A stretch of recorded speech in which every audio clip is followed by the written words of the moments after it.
This is the Week in Review for TheTrumpet.com, Friday, September 9th, 2011.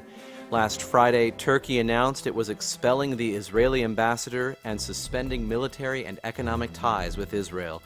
The move comes in response to an incident last year when a Turkish ship attempted to breach an Israeli naval blockade of Gaza, and 9 pro-Palestinian activists were killed as they resisted Israeli authorities. A United Nations report, also released last Friday, largely exonerated Israel's actions. Turkey, however, has insisted that Israel apologized for its actions and has said that it would continue to retaliate against Israel. On Monday, Turkish law enforcement detained 40 Israeli passengers who had flown from Tel Aviv to Istanbul. The officers separated the Israelis from the rest of the passengers, confiscated their passports, put them in interrogation rooms, and humiliated them before allowing them to leave. On Tuesday, Turkish Prime Minister Recep Tayyip Erdogan said Turkey would increase its naval presence in the eastern Mediterranean. Turkey is trying to become the dominant Islamic power in the region and is trying to bolster its credibility by attacking Israel. This once close relationship is now yet another strategic liability for Israel.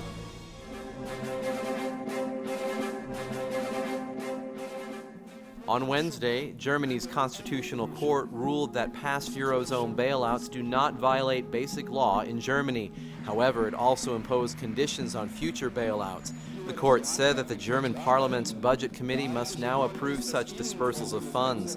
This ruling gives the Budget Committee a veto over the European Financial Stability Facility. Financial markets reacted positively to the news, relieved that the court did not block the bailouts outright. The language of the ruling says that Berlin will not foot the bill for another nation's debt unless that nation gives up some control of its budgetary decisions.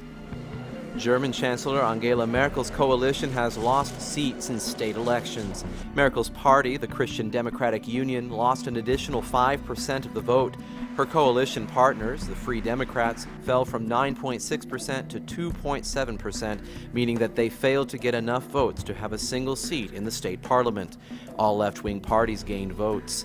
This is the 5th out of 6 state elections where Merkel's CDU has lost votes. It is the 4th time that the Free Democrats have failed to win any seats at all in a state parliament. Meanwhile, the neo-Nazi NPD party managed to hold on to 5 of its 6 seats. Watch for Merkel's coalition to struggle and ultimately fail, and for a new type of government to seize the reins.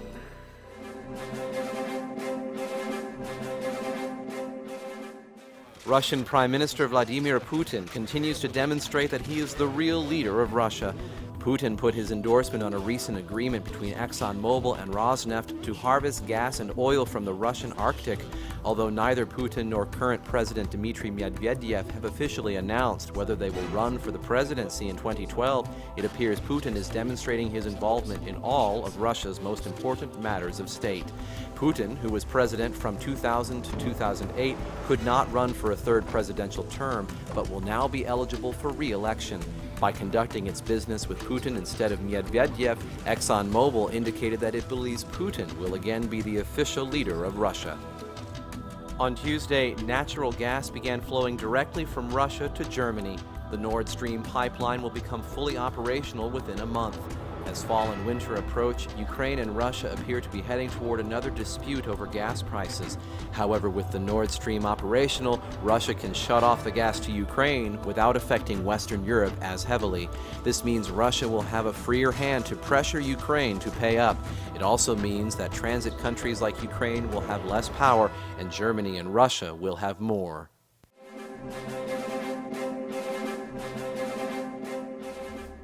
Violent clashes have broken out this week between Christians and Muslims in Nigeria. At least 50 people have been killed.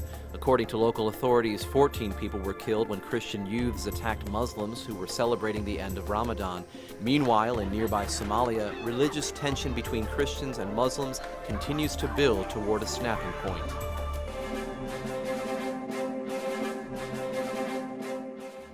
Wildfires continue to rage through central Texas and beyond. More than 1,000 homes have been lost during a week of blazes. The fires have incinerated more than 135,000 acres and have killed at least 4 people.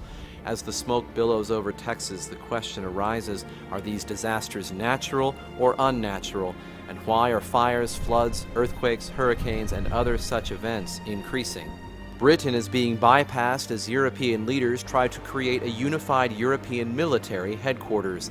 A letter signed by foreign ministers from France, Germany, Italy, Poland, and Spain has called for the European Union High Representative to set up a military headquarters as a matter of urgency. The letter instructs the High Representative to use a new legal mechanism from the Lisbon Treaty that bypasses Britain's veto of the headquarters. The letter indicates that the major EU powers are ready to work together against Britain. That is the Trumpet.com Week in Review.